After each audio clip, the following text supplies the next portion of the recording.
Today on Locked On Penguins, Sidney Crosby is captain clutch once again. Rutger McGroarty returns to the NHL. Villie Koivunen makes his debut, and things down on the farm, they're looking pretty good. Hunter and I are going to get into all of that and more on this edition of the Locked On Penguins podcast.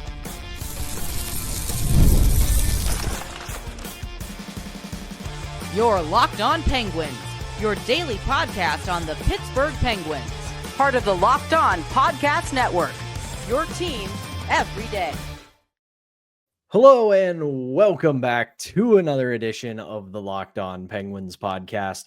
I'm one of your hosts, Patrick Damp. You can follow me across all social media platforms at synonym for wet. Joined as always by the one and only, the illustrious Hunter Hodes. You can follow him on Twitter at Hunter Hodes. You can give our show's Twitter a follow at LO_Penguins. And of course, we appreciate you making us part of your daily routine. Don't forget that we are free and available wherever you get your podcasts, as well as YouTube and the Roku channel. Plus, if you follow us on YouTube, don't forget to hit the notification button. That way you can be among the first to know when we drop our daily Monday through Friday episodes. And Hunter, I have got to steal a line from our good friend Chris Carter at Locked On Steelers, because it is a Victory Monday, ladies and gentlemen. Sidney Crosby wins the game in overtime on Sunday afternoon against the Ottawa Senators, giving the Penguins a 1-0 win over the aforementioned Senators. And let's start there. Sidney Crosby, absolutely vintage performance on Sunday afternoon.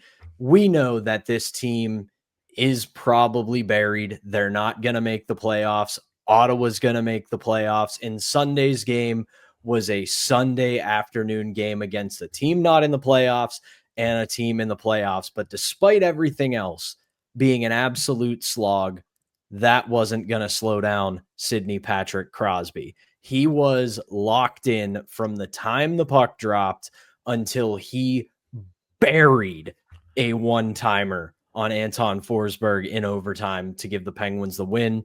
But aside from just scoring the overtime winner, this was a great Sidney Crosby performance. He was locked in and physically, he was mixing it up with players in front of the net. Artem Zub in the third period, both him and Zub go off for a couple of minutes because Sidney Crosby tries to tip a puck in front and Zub gets annoyed at Crosby being very good at hockey. I don't know what happened there, but never, ever poke the bear, ladies and gentlemen, because not long after that, he draws a penalty at the end of regulation, leads to the power play in overtime, and then Sidney Crosby just absolutely puts the force of God behind that shot and wins it for the Penguins. So, Hunter, what would we call this game by Sidney Crosby? This is a vintage performance by Sidney Crosby. He was locked in from the opening puck drop, and you could tell right away that this was going to be a much better performance than what we saw against both Tampa Bay and against the lowly Buffalo Sabres. Though I will say the Sabres, they opened up a can of whoop-ass today against the Washington Capitals. They played very well against the Caps today. So I will say that, but you needed to see a response from everyone in this game after how poor these last two were. And you got that and then some, especially from Sidney Crosby. You would think at this point, Pat, 20 seasons in, every NHL player should know, probably shouldn't poke the bear that is Sidney Crosby, especially when he's been the best player on the ice all night long. What a dumb play from Artem Zub, because as soon as I saw him kind of punching him and be like, you know what? You're gonna regret that at the end of this game at some point. Sure enough, Sidney Crosby unleashes a monstrous clapper that goes right past Forsberg. Absolutely no chance for him on that. And I do want to shout out Erik Karlsson before that goal as well, because he just missed an opportunity on another, probably, by the way, brilliant cross-ice pass from Crosby. He was doing this all night, by the way, people. He was putting these pucks on a silver platter for players on his line, whether it was Rutger McGroarty, Brian Rust, whether it was Erik Karlsson playing with him, Chris Letang, it didn't matter. He was that locked in, delivering insane pass after insane pass. One of the best games of his season so far. It is crazy that he continues to do this at 37 years old. But still, what Carlson was able to do, Pat, he just missed the puck. He then spins out, is on his back, fires the puck to the point to set up the goal. Really great play there from Carlson. I did want to shout that out at the beginning of this show. But this game was won by Sidney Crosby. Yeah, I know, people. The Penguins played really good defensively. The Ottawa Senators got shut out in our year in Lord 2025 by Tristan Jarry. I had to do it. I had to. He more than responded after that awful game against Tampa Bay in Buffalo. It really feels like at this point, it's all or nothing when you evaluate Jarry. Gives you either really good starts, especially after coming back up from Wilkes-Barre, or he's just playing bad. Like, we've gotten more, at least as a whole this year, we've gotten more of the plain bad starts compared to the really good starts. But tonight, he was really good. I will give him kudos for that. He gets a shutout for this one. And one last thing before I give this back to you. I was listening to the Locked On Senators postcast because Ross and Brandon, they are two very good friends of the network. They do a great show. They called that Sidney Crosby play at the end of regulation a dive. I don't want to hear it. Your team has Tim Stützle, one of the biggest divers in the league. You have no room to talk in that situation. And, oh, yeah, by the way, the Ryan Graves, Brady Tkachuk play, that should not have been a penalty. Brady Tkachuk went off looking like he was badly hurt, was totally fine for the third period. It was a complete accident. The NHL should be reviewing that play right now, to be honest. So I don't want to hear it. The Senators, I know, they're going to go to the playoffs. I wish them well. I don't want to hear about officiating complaints in this game. Sorry. No, it was a finely officiated game. I didn't have any issues with the officiating one way or the other. I do think that, let's be completely honest here, it kind of feels like the Crosby penalty at the end was maybe a little bit of a understanding head nod from the officials that, yeah, we probably shouldn't have called that on Ryan Graves, but we did. It's not reviewable. So you got one waiting, and you can get mad at the timing, but that was pretty obviously a penalty. So at the end of the day, if the Penguins are as bad as people seem to say they are, as we say they are on this very show, don't let them score in overtime. Pretty simple calculus there. But back to the actual action at hand, I do have to give a hat tip to Tristan Jarry. I know that we have buried him on this show. We have talked about him relentlessly on this show. But if we're going to be honest, if we're going to do what we're supposed to do here and analyze this team, is a great bounce back performance from him. And you hit the nail on the head with Tristan Jarry.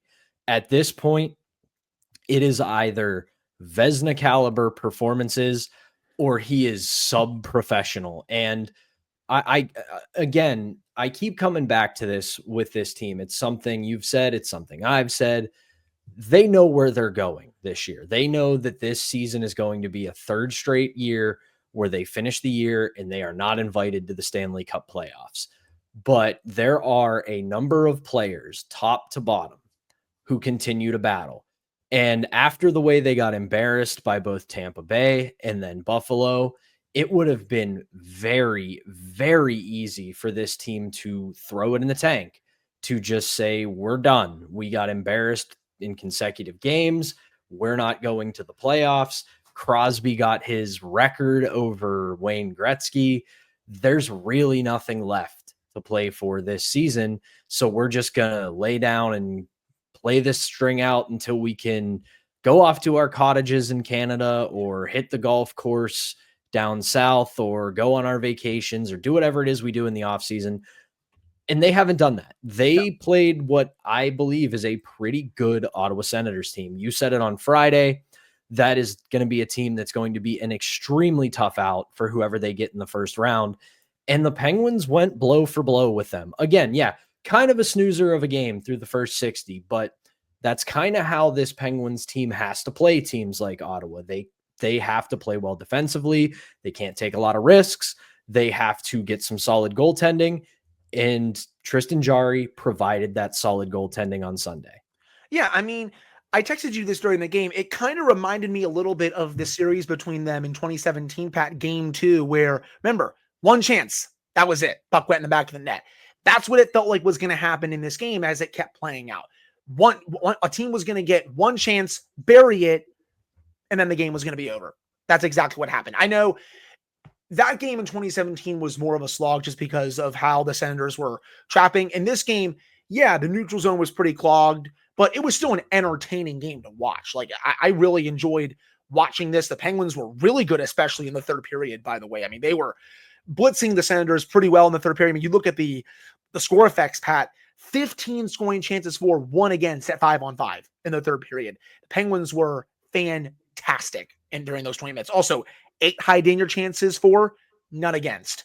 One of the best defensive performances I've seen from the Penguins in quite some time. We haven't said that a lot on the show this year, and rightfully so, by the way, with how bad this team is in their own zone. But I will give them credit for this game.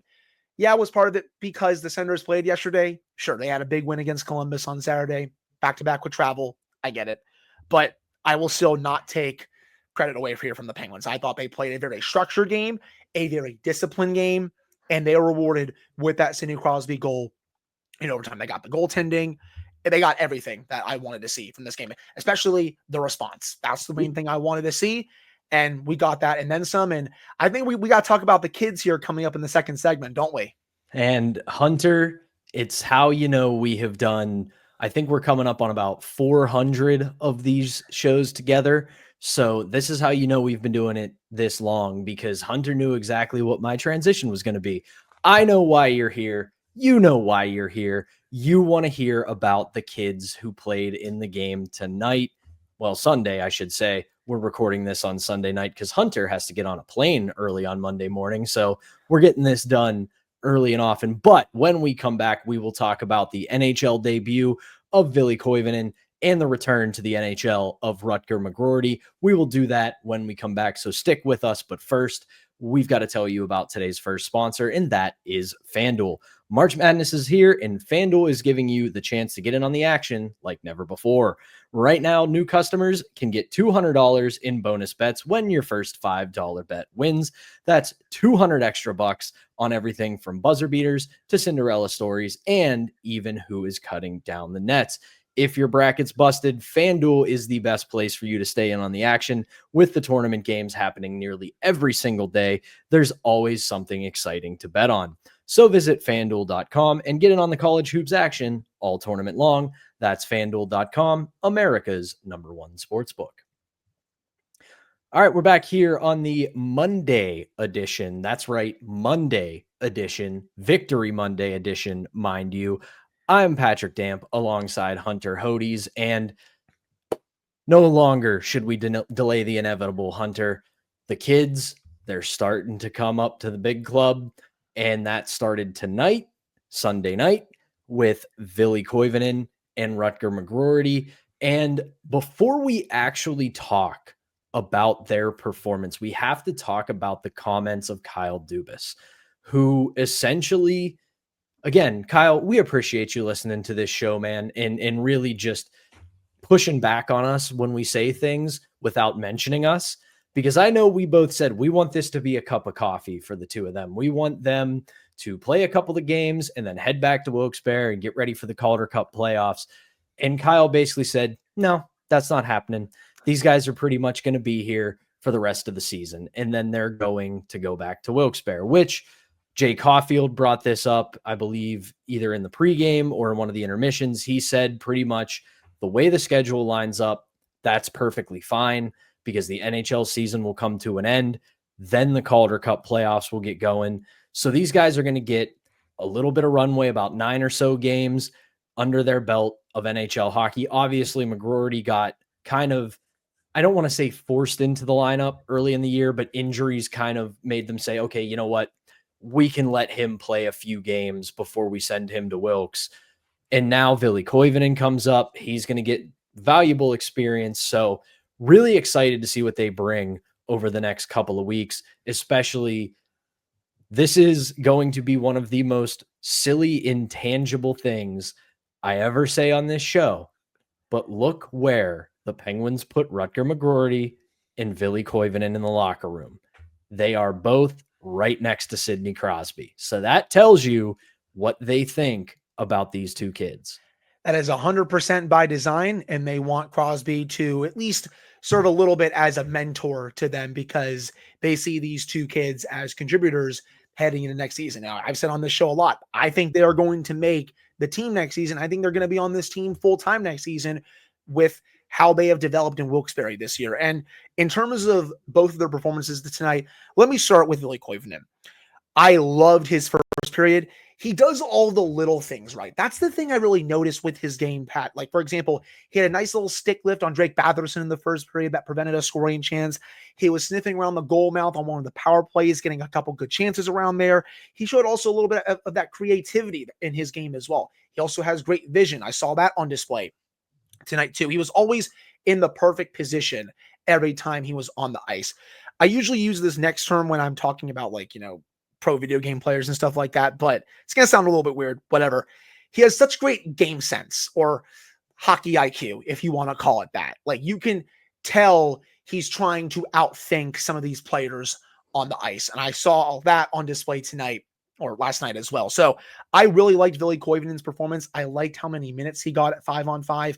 And the same goes for Rutger McGroarty. You saw at the end of the third period, Pat, Mike Sullivan put him out there at the very end with Sidney Crosby and Brian Russ. I know some people are going to be surprised by that, with how, some people think he's treated younger players and stuff like that. And, we do think he can definitely be better in that regard.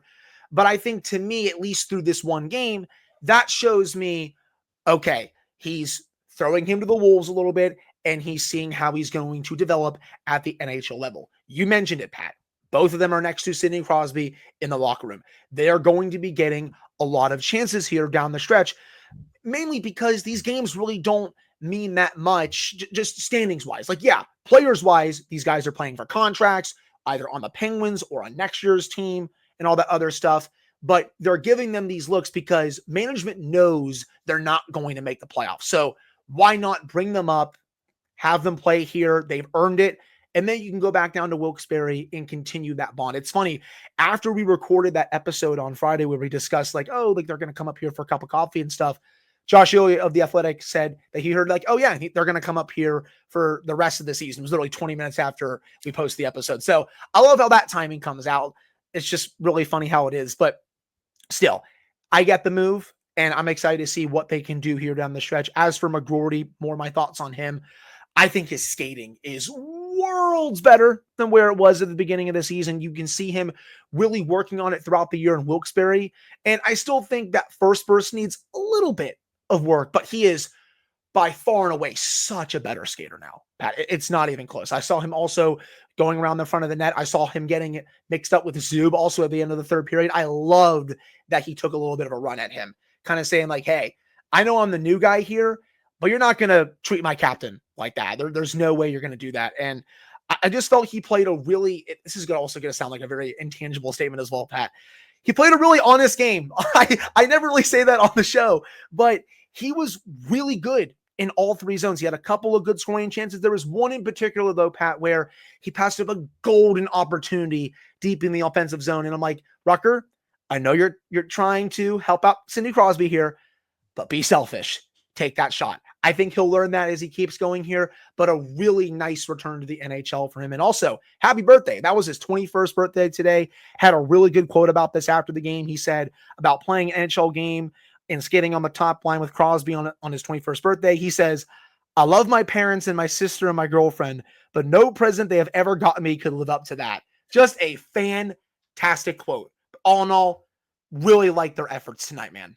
Yeah, I was a big fan of both of them in this game. I thought they did. This will be another sort of intangible way of describing it. They did not look out of place. Yeah. They looked like they belonged. And obviously it's one game. You know that they're going to have that adrenaline rush. They're going to be so excited to be playing in the NHL on the big club and in prominent roles. They weren't just eased into it. They got thrown off the deep end as soon as this game began. And to your point, they did not get buried at all by Mike Sullivan tonight. When you look at the Penguins' time on ice tonight, Crosby leads the way, 21-35. Brian Rust not far behind him, 21-18. Ricard Raquel, 19-18. So you expect those three to be in and around the ice time leaders when it comes to forwards. When you look at who is fourth in ice time, Villie Koivunen, 17 minutes, 28 seconds. Who's fifth? Rutger McGroarty, 16:57. So these guys were given an opportunity, and I really think they both showed really well that they deserved it. And just to add on to that, the underlying numbers for both lines tonight, whether Koivunen was on the Rakell line or McGroarty was on the Crosby line, they more than matched the eye test. Those two lines were living in the offensive zone all night. The McGroarty, Crosby, Russ line, Pat, 77% of the shot attempts at 5-on-5 when they were out there. Also, 18 scoring chances for, 3 scoring chances against, 10 high danger chances for, 1 high danger chance against. For the Koivunen line with Rickard Rakell and Connor Dewar, they had 63% of the shot attempts. They also had 6 scoring chances for, 4 scoring chances against, 2 high danger chances for, 2 high danger chances against. Both lines were very strong tonight. There was also one point in the third period, Villie Koivunen had a nice deflection attempt off of a Erik Karlsson shot from the point. Really nice save from Anton Forsberg. Completely changed direction, was going to the other side of the net. But I really liked that play from him as well. But both lines tonight, the numbers more than match the eye test. Give me more of it. And you brought up the chance in the third period deep in the offensive zone where Rutger McGroarty passes it low, tries to pass it low, at least to Sidney Crosby. That is going to come with time. He is going to understand that. And I don't care who you are. We have seen it with every line mate that Sidney Crosby has had early on. Even Jake Gensel, even though he burst onto the scene with a 2-goal performance, as the games continued and progressed for the first few weeks, you would see he would start to defer to Crosby. That conversation is probably happening right now when they go to practice. And it probably happened after the game where Crosby's sitting there with an iPad next to McGroarty and just going, hey, right here, I don't exist. Shoot the puck. Yep. You don't need to get me the puck here. Go shoot. And as for Koivunen, the thing I noticed more than anything, you brought it up a little bit. I'll put this in hockey terms. Really good hockey IQ. The puck he never got behind the puck. He never got behind the play. He was always making the simple, smart decision with the puck. And when he got scoring opportunities, whether it was the Ottawa defense or Anton Forsberg, they were there to stop it. It wasn't like he was getting, crappy little shots from the outside, playing overly simple to where I'm just going to flick this puck on net because it's the simple, easy thing to do. He was going for it. He had a chance early in the game where he was right in front on the power play, might I add, where he just posted up in front and got a nice little look, and a little bit of a net mouth scramble doesn't fall for him. But that's a good sign for a young player making his NHL debut, that not only is he on the power play, but he's making impact plays like that with the man advantage. If we get more of that down the stretch, not only is it going to help Wilkes-Barre and their efforts to get to the Calder Cup final, when he comes up for training camp and we get into next year, he brings that level of smarts and confidence. I'm with you. This kid's probably going to be on the team. 100%. As of right now, I would pencil them in on next year's opening night roster. Just when you look at the free agents, you look at moves that Kyle Dubas might make over the summer, moving out a couple of veterans and all that. As of right now, I would have them on the team. But yeah, you took the words right out of my mouth, man. They were both really good tonight, and I'm excited to see more here down the stretch. I can just only hope that they continue getting that same ice time from Mike Sullivan. And I think they will. Again, you as a team, they know they're not making the playoffs. So you might as well just give them every single opportunity that they need before they go down to Wilkes-Barre and help the baby Penguins try and win a Calder Cup. But yeah, that's all I have on that. Unfortunately, we won't be able to get another look at them for a few days because the Penguins get themselves a nice little break here. They are off until Thursday night when they go to St. Louis to take on a pretty hot Blues team. So we got to wait until Thursday to get another look at these guys. But our first look, really solid, really, really encouraging look for Villie Koivunen, and for Rutger McGroarty, really erased a lot of doubts for what we had early in the season, what we wanted him to work on. Really seems to look like the process has borne the fruit we would like it to bear. But that is going to do it for our middle segment. When we come back, a little bit more talk about what's going on in the farm system, because there's a lot of news going on with both the baby Penguins and the boys in the Wheeling Nailers. We'll get into that when we come back. But first, we got to tell you a couple sponsors. So stick with us. We'll be right back after this. All right, welcome back. It's the Monday edition of Locked On Penguins, a victory Monday, ladies and gentlemen. Enjoy it. The week always goes a little bit better when you start it off with a win in the Steel City. But let's start, Hunter, this final segment. I got to talk about this one because it hits me right in the feels, because it's great news for the organization, for the Wheeling Nailers.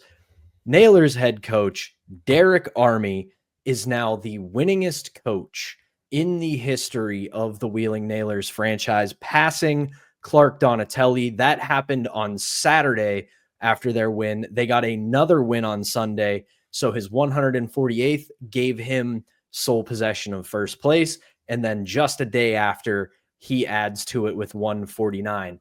Here's where this gets me. Army was a massive part of the Wheeling Nailers when I was still an employee of the team. He was a fan favorite. He was one of the best players on the team. The guy was a go-to guy when they made their run to the Kelly Cup finals in 2016, and just a genuinely good dude.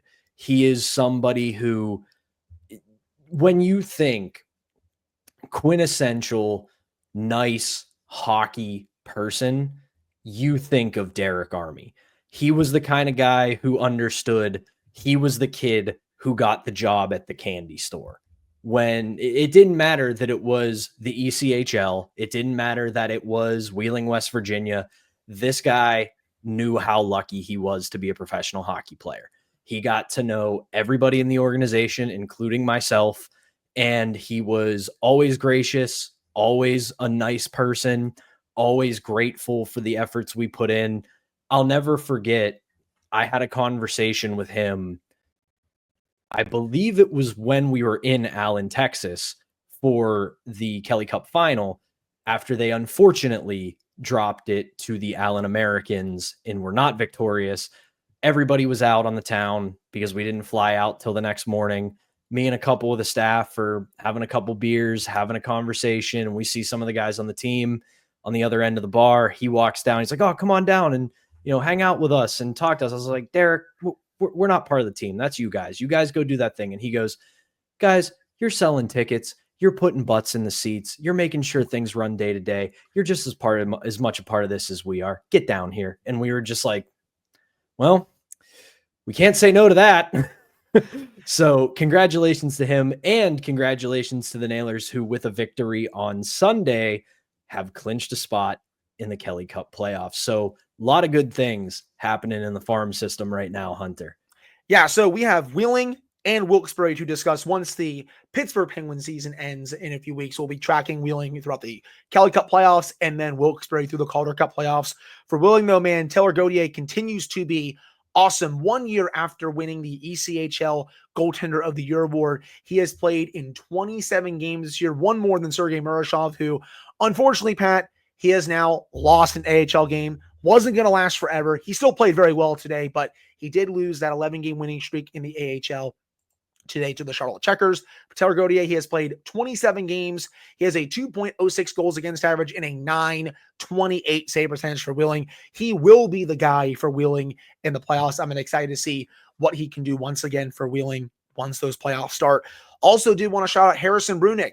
First AHL game on Saturday, gets his first point on the game-winning goal to Vasily Ponomarev. Really nice job there. Wasn't anything like spectacular or anything. Just, they won the face-off. He got it from the point, gave it to Ponomarev, who fired a wicked wrister to win the game. Just really nice stuff. Gets the point there. I will say he did have a pretty big welcome to the AHL type moment in the second period. He tried to bank the puck off the back of the net to himself, and one of the players was like, "Oh, yeah, you're not going to do that. I'm going to take that puck from you, and I'm going to score milliseconds later." The player was kind of like, "Yeah, you can do that in junior league. Welcome to the pros, though, buddy. You're not going to do that here." And you could tell right away, like, when that happened, he kind of looked up and was like, "Oh, crap. Yeah, I'm going against pros now." So he learned from that. and he had that really nice assist to help win the game a bit later, but still had a pretty big welcome to the pros moment in that second period. But still, nice for him to get the assist for Wilkes-Barre. Yeah, I saw that clip. And then you could also see it because I went back and watched some of it after that, and you could kind of see, like you said, he looked up after the goal like, oh boy, I'm in the pros now. Yep. This isn't the W anymore. But then you could see he simplified his game. He started to really center himself.